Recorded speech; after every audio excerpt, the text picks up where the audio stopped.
Hello बच्चों, आज हम अपना फोर्थ लेक्चर डिस्कस करेंगे। फोर्थ लेक्चर में आपको मैं कुछ नॉमेनक्लेचर और स्ट्रक्चर फॉर्मूला के बारे में बताऊंगी। ठीक है, आज हम करने क्या वाले हैं, क्योंकि अभी तक मैंने आपको हाइब्रिडाइजेशन के बारे में बताया है।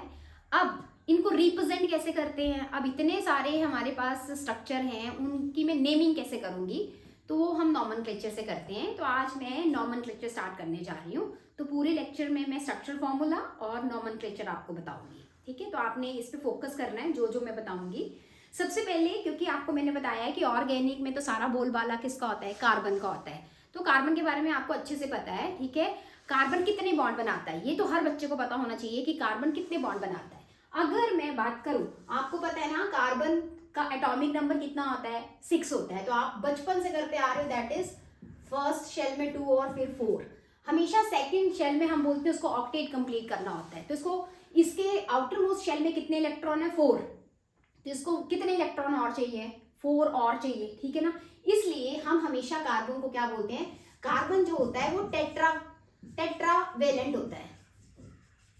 4 इलेक्ट्रॉन चाहिए और इसको 4 बॉन्ड बनाने होते हैं। ठीक है, तो अगर मैं बात करूं, ये हमेशा अब आप फिक्स कर लो कि कार्बन हमेशा 4 बॉन्ड बनाता है। ठीक है, कार्बन हमेशा 4 बॉन्ड बनाता है और 4 bond that is you know very well sp3 hybridised. ठीक है, चलो अब मैं आपको ये बताऊंगी कि कैसे कैसे आपको स्ट्रक्चर फॉर्मूले देखने में मिलते हैं ऑर्गेनिक में। तो ये एक बेसिक चीज होती है जो हर बच्चे को आनी चाहिए। कुछ मैं इनको आपको बताऊंगी। 3 कैटेगरी के स्ट्रक्चर फॉर्मूलाज होते हैं। 1 is complete formula, second 1 is condensed and third 1 is line angle formula. Normally कैसे, अब मैंने आपको बोला है, कभी भी आपको कोई ऐसी रिप्रेजेंटेशन दी है, अब कार्बन ने एक बॉन्ड बनाया है, तो ऑटोमेटिकली इसका मतलब ये मैं पूरा कंप्लीट हर चीज अलग अलग करके लिख रही हूं। अगर ये एक बॉन्ड कार्बन के साथ बना रहा है तो बाकी 3 मैंने ये H रिप्रेजेंटेशन दिखाई है। H हमेशा एक ही बॉन्ड बनाता है बिकॉज दैट इज ड्यूप्लेट। ठीक है, अब ये मैंने इसकी कंप्लीट फॉर्मूला लिखा है। ठीक है, तो आपको कंप्लीट फॉर्मूला के हिसाब से नहीं दिया होता है, इसको कंडेंस्ड फॉर्म में कैसे लिखा होता है। दिस इज द कंप्लीट, एक एक चीज रिप्रेजेंट हो रही है, पूरे बॉन्ड दिख रहे हैं। अब इसको मैंने कंडेंस्ड फॉर्म में लिखना है। दिस इज CH3 और इसके आगे क्या है, CH2 and this is CH3। इसी चीज को मैंने कंडेंस कर दिया, तो this is CH3 CH2 CH3। अब इसको लाइन एंगल फॉर्मूला में कैसे लिखना है, सिंपल लाइन से रिप्रेजेंट कर रहा होता है। तो लाइन से कुछ मैं ऐसे रिप्रेजेंट करूंगी, ये 1 कार्बन, ये 2 कार्बन, ये 3 कार्बन, ऐसे भी लिखा होता है। ये लाइन से रिप्रेजेंट करने का क्या मतलब है, अगर इसको खोल के देखोगे, इसका मतलब है दिस इज, ये क्या है, ये भी एक कार्बन है, फिर एक कार्बन है, फिर एक कार्बन है। बिकॉज ये sp3 हाइब्रिडाइज्ड होते हैं तो ऐसे रिप्रेजेंटेशन दिखाते हैं। इसका मतलब आप देखो, मैंने आपको बोला है कार्बन हमेशा कितने बॉन्ड बनाता है, 4 बॉन्ड बनाता है।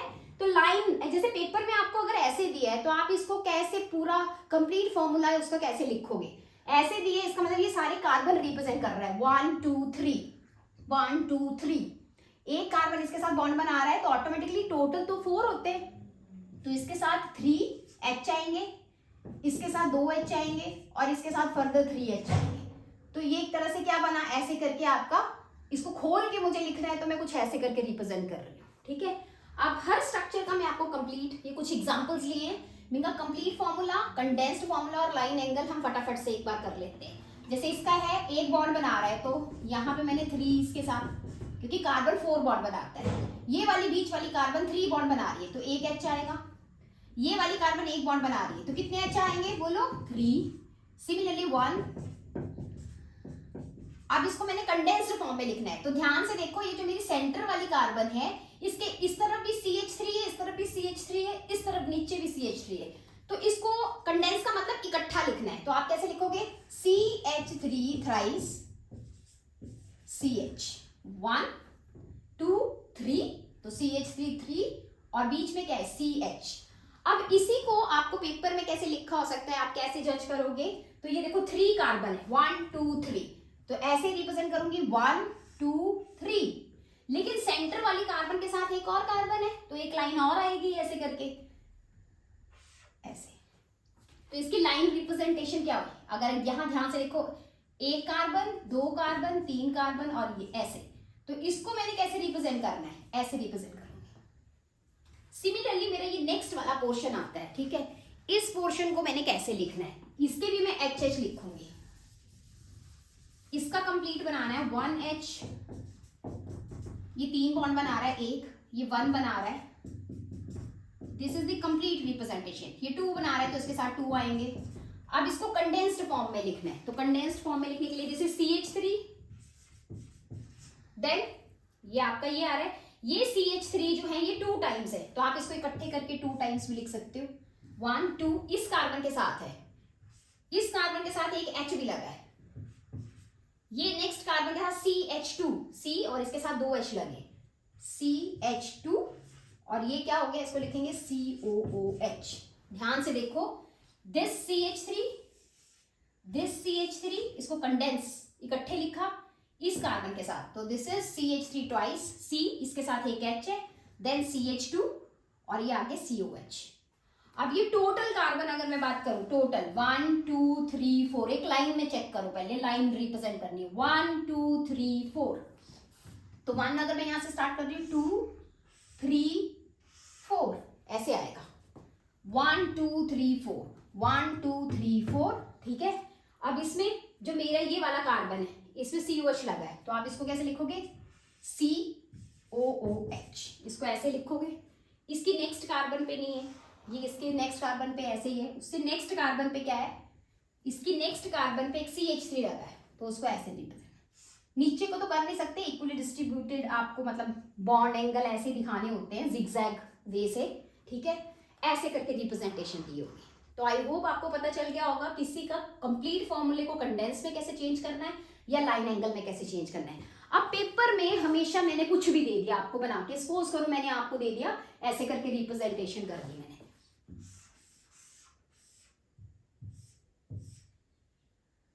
और मैंने बोला इसका स्ट्रक्चरल फॉर्मूला ये मैंने आपको लाइन एंगल फॉर्मूले में रिप्रेजेंट करा है, और इसका आपने नेमिंग करनी है जो हम आगे करेंगे। तो पहले बेटा आपको इसको प्रॉपर खोल के अगर लिखना है कंप्लीट फॉर्मूला एक तरह से, ताकि आप अच्छे से इसको जान पाओ, तो कैसे लिखना है देखो। ये इसका मतलब क्या होता है, इसका मतलब होता है कार्बन, इसका मतलब कार्बन होता है, ये सब कार्बन होते हैं।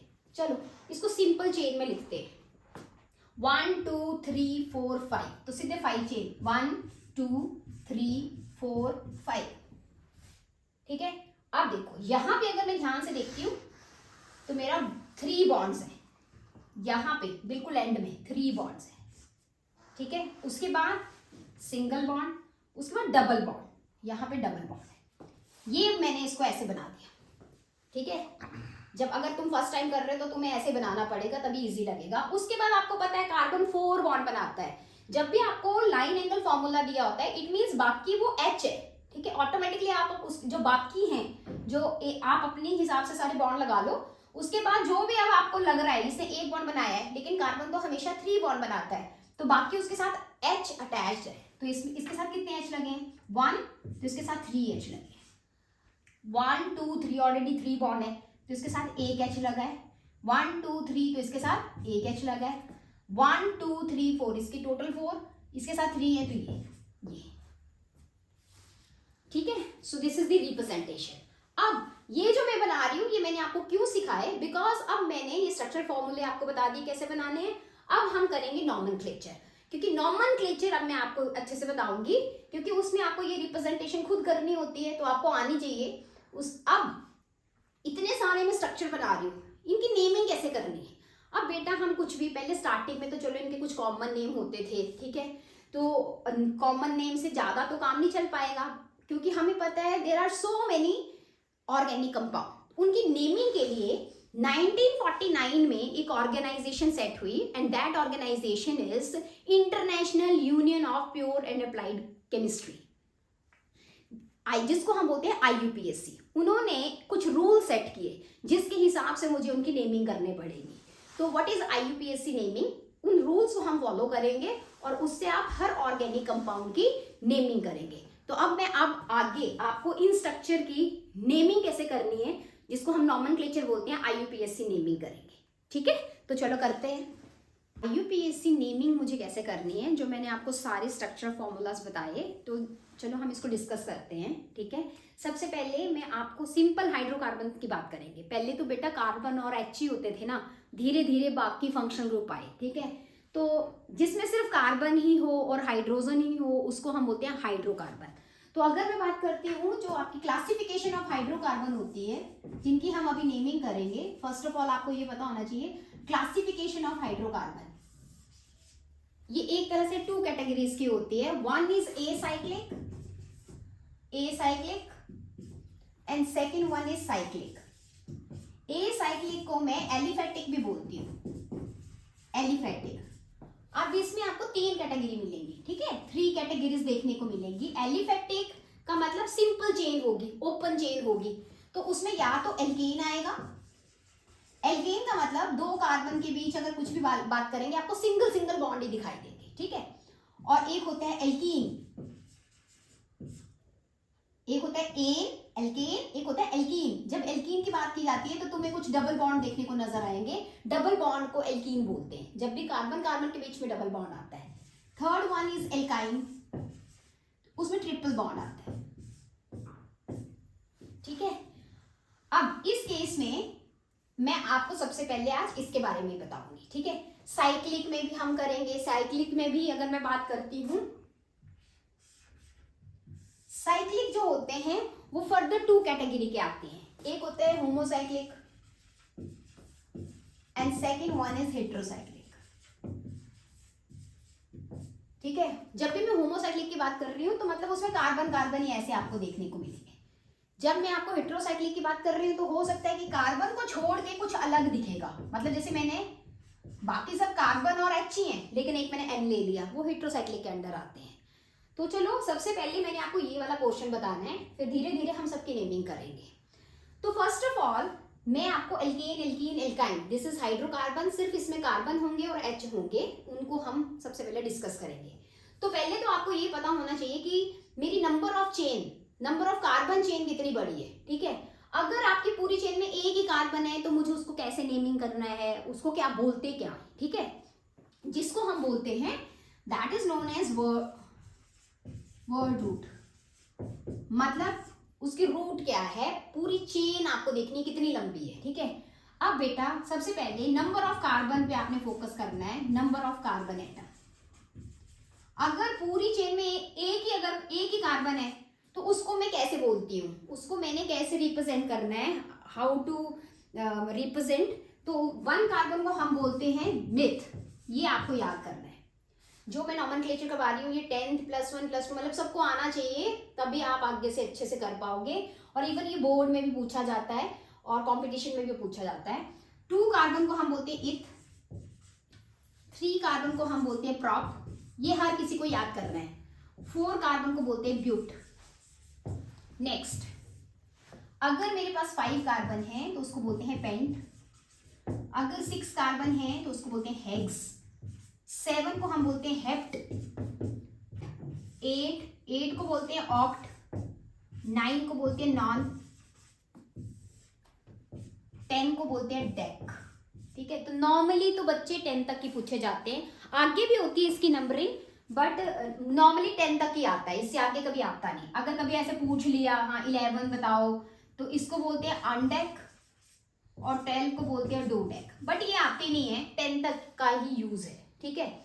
तो अभी मैं आपको एक पूरा इसका टेम्पलेट बताऊंगी, आपको नेमिंग कैसे करनी होती है। अभी तो पहले पॉज करके, जिन बच्चों को, जो छोटे बच्चे होते हैं 9th 10th को, उनको ये चीजें याद नहीं होती हैं, ठीक है, वो तो ये चीज याद कर लो पहले। +1 +2 जो बच्चे हैं उनको तो ये चीज पता है, तो हम आगे चलते हैं, ठीक है। सबसे पहले अब आपको आगे कैसे करना होता है उसके लिए मैं कंटिन्यू करती हूँ। तो आपको कैसे करना होता है, सबसे पहले आपको क्या लिखना होता है, प्रीफिक्स। अब ये सारी चीजें क्या होती हैं वो हम जरा डिस्कस करते हैं। फर्स्ट आपको लिखना होता है प्रीफिक्स, फिर आपको लिखना होता है वर्ड रूट एंड देन आपको लिखना होता है सफिक्स। चलो अब मैं इसको आपको अच्छे से बताती हूँ कि ये चीजें क्या क्या होती हैं, ठीक है। अभी मैंने आपको जैसे बताया प्रीफिक्स, वर्ड रूट और सफिक्स। अब देखो नाम से ही पता चल रहा है, प्रीफिक्स जो पहले यूज होते हैं, ठीक है।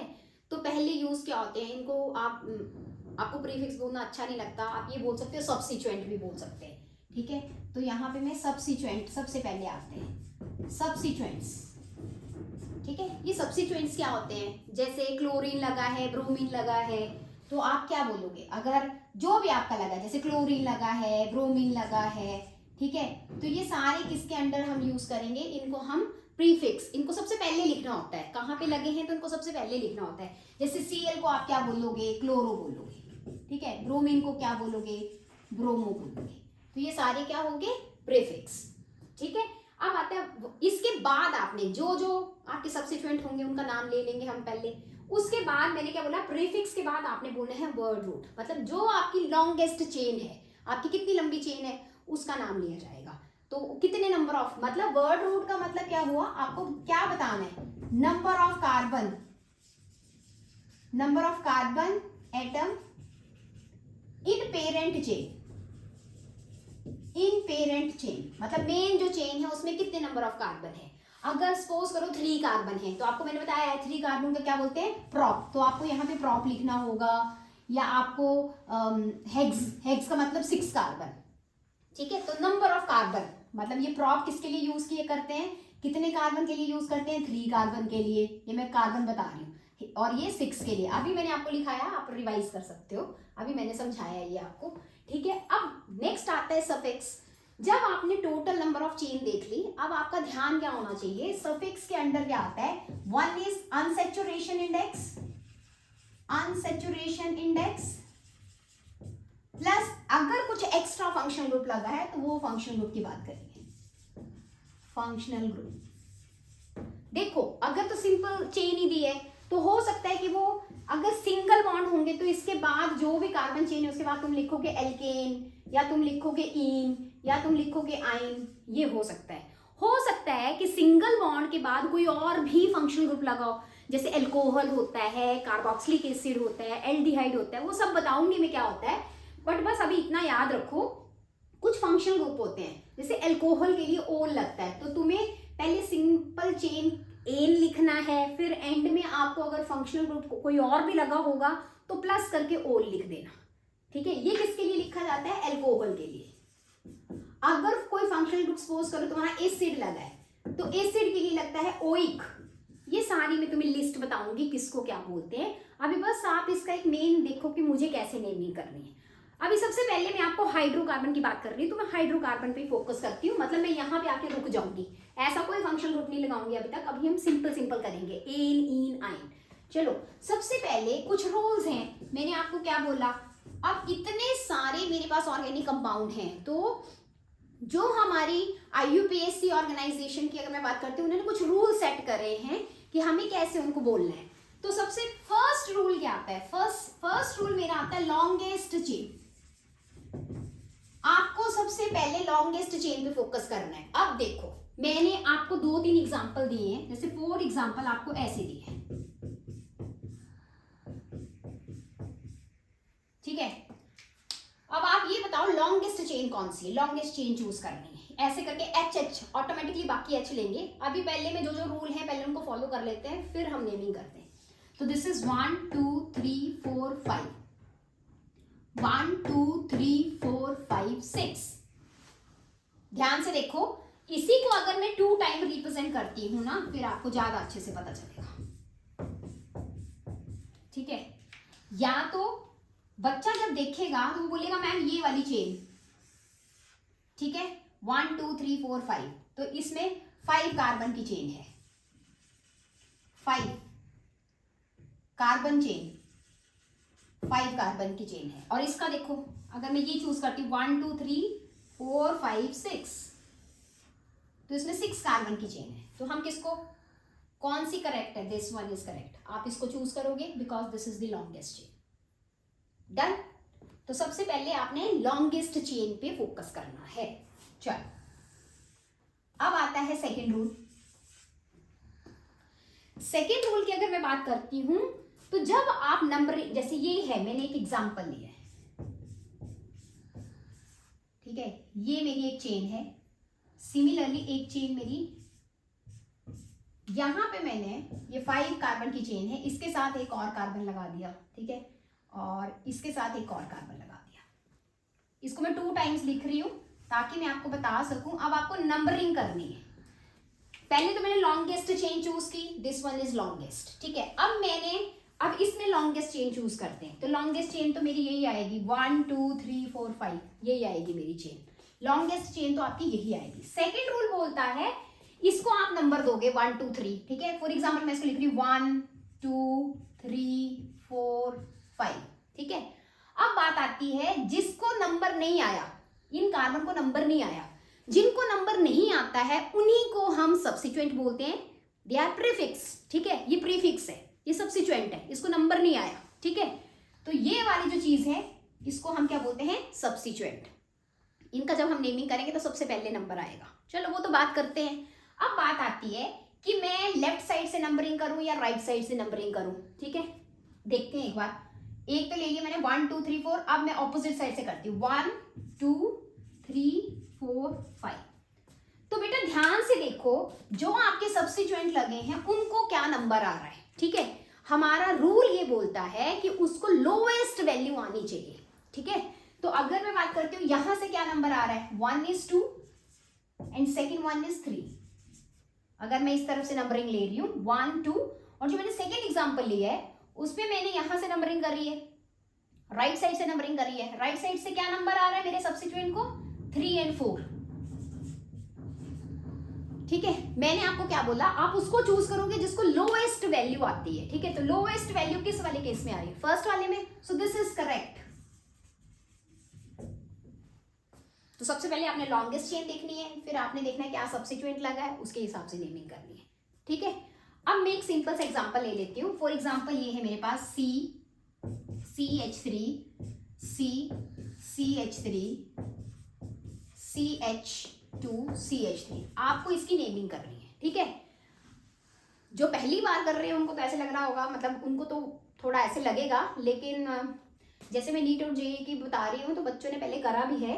जैसे अगर मैं सिंपल लेती, यहाँ सपोज करो सिर्फ एक कार्बन लेती CH4, तो इसको क्या बोलते हैं, 1 कार्बन इज विथ, और कुछ भी नहीं लगा है, सिंगल सिंगल बॉन्ड नहीं है इसका मतलब, ऐसे करके।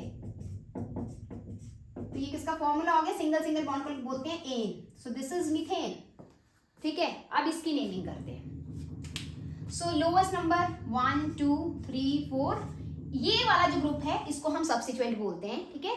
अब आप देखो 1 कार्बन को आप मिथ बोलते हो, ठीक है। तो एक चीज मैं आपको ये बता दूं, 1 carbon is myth, 1 carbon myth होता है। और मीथेन में कभी भी, दिस इज मीथेन, अगर जो भी आपका एल्केन है इसमें एक H कम हो जाए तो वो एल्काइल ग्रुप होता है। जैसे कि ये बन गया CH3, तो इसको एल्काइल ग्रुप बोलते हैं, YL लगता है। अगर ये मीथेन है तो इसमें से एक H कम करके इसको हम बोल देंगे मिथाइल, ठीक है। एंड में क्या लगता है, YL। So this is methyl. कौन सी पोजीशन पे लगा है, 2। आपको क्या बताया है, पहले आपने क्या लिखना होता है, प्रीफिक्स, तो इसका नाम क्या आएगा, 2 मिथाइल। आपको पोजीशन बतानी पड़ेगी, 2 मिथाइल हो गया मेरा 2 मिथाइल। अब मेरी टोटल कार्बन की चेन कितने की है, 4 कार्बन को क्या बोलते हैं बेटा, ब्यूट। सारे के सारे सिंगल बॉन्ड हैं, दिस इज ब्यूट, सारे के सारे सिंगल बॉन्ड हैं, तो सिंगल बॉन्ड के लिए क्या लगता है, N. So this is 2 methyl butane, ठीक है। अब सिमिलरली जैसे अगर मैं बात करूं, मैंने ये एग्जांपल ली है CH3 CH, ठीक है, CH2, अब मेरा आया Cl CH CH2 CH3।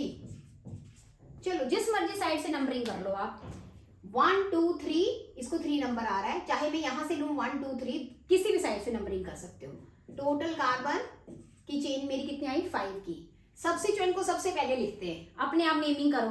Cl का मतलब होता है क्लोरो, तो इसका नाम क्या आएगा, 3 क्लोरो। टोटल कार्बन की चेन कितनी है, 3 क्लोरो सब्स्टिट्यूएंट लिख लिया, और कोई सब्स्टिट्यूएंट नहीं लगा है। बाकी कितनी कार्बन की चेन है मेरी, 5, तो उसको मैं क्या बोलूंगी, पेंट। सिंगल बॉन्ड है तो आप बोलोगे 3 क्लोरोपेंटेन। अच्छा, अगर इसके साथ कोई और भी लगा होता, फॉर एग्जाम्पल अगर मैं बात करती हूं, जैसे मैंने ये वाली चेन ली है, ठीक है, इस वाली चेन में अगर चलो मैं अलग से एग्जाम्पल ले लेती हूँ, एक मैंने क्लोरीन लगा दिया, एक मैंने ब्रोमीन लगा दिया, ठीक है, ऐसे दिए, तो बाकी HH लगे हैं, इसका मतलब ये 3 बॉन्ड बना रहा है, 1 2 3, तो इसका मतलब इसके साथ एक H है, 1 2 3, तो इसके साथ एक H है, ये कार्बन है, इसके साथ CH3। अब आपने इसकी नेमिंग करनी है, अब आपने बताना है इसकी नेमिंग क्या होगी। तो इसकी नेमिंग मैं कैसे करूंगी, अब देखो मेरे सब्स्टिट्यूएंट या तो CL है या BR है, मैं यहां से नंबरिंग करती हूँ तो भी 2 3 आ रहा है, मैं राइट हैंड से नंबरिंग करती हूँ तब भी 2 3 आ रहा है, 1 2 3 4 दोनों तरफ से 2 3 आ रहा है। तो मैं किसको चूज करूंगी, सब्स्टिट्यूएंट पे फोकस करो। इसका है नाम chloro, this is known as chloro, this is known as chloro and this is known as bromo. बेटा जब भी ऐसे डिसाइड करना है तो आपको अल्फाबेटिकली चूज करना है, अल्फाबेटिकली ABC। तो पहले क्या आता है B, तो मैं ब्रोमो वाले को पहले चूज करूंगी, ठीक है। और जो जिस पोजीशन पे लगा है वो पोजीशन लिखनी होती है। कौन सी पोजीशन है 2, तो इसका क्या नाम लोगे आप 2 ब्रोमो, ठीक है। और हर जब भी नंबर और आपने नेमिंग लिखनी है तो आपको ये हाइफन सा डालना है, ठीक है। उसके बाद फिर आपको नंबर लिखना है तो आपको हाइफन डालना है, ठीक है। 2 ब्रोमो, उसके बाद ये कौन सी पोजीशन है, सारे सब्स्टिट्यूएंट पहले लिखने होते हैं। 2 ब्रोमो मैंने लिख लिया, फिर मेरा आएगा 3 क्लोरो, हाइफन डाला है देखो, ठीक है। 3 क्लोरो दोनों लिख लिए, अब मेरा कोई और सब्स्टिट्यूएंट नहीं है। तो अब देखो जब मेरे प्रीफिक्स होते हैं तो मैंने आपको बोला है आपने सारे सब्स्टिट्यूएंट लिख लिए। अब देखो total number of carbon chain कितनी की है 4 की, 4 का मतलब ब्यूट, ठीक है। और ब्यूट और सारे के सारे आपके सिंगल बॉन्ड है, तो सिंगल बॉन्ड के लिए क्या लगाते हैं ए। So this is 2 bromo 3 chloro butane, ठीक है। अब फर्दर हम इसके अगले एग्जाम्पल करेंगे, आज के लिए मैं इतना ही करूंगी। आप इतना लेक्चर रिवाइज करना, कल मैं इसके आगे कंटिन्यू, नेक्स्ट लेक्चर में मैं इससे आगे कंटिन्यू करूंगी। आई होप कि आपको अच्छे से पता चल गया होगा। और मैं चाहती हूँ कि प्लीज अगर बच्चे अगर आपको इसका फायदा हो रहा है आप अपने फ्रेंड्स को भी बताओ, ठीक है। सबको फायदा होना चाहिए, ठीक है। हम इस मतलब मैं चाहती हूँ जिन बच्चों को नहीं आता है नॉमेनक्लेचर उनको इसके बारे में पक्का पता होना चाहिए। आई होप आपको समझ आया होगा, ठीक है। ऑल दी बेस्ट, अच्छे से करना, और अगर पसंद आए तो लाइक पक्का करना, because that is the motivation, ठीक है। तो आपने लाइक और सब्सक्राइब पक्का करना है अगर आपको अच्छे से पता चल रहा है, ठीक है। Thank you.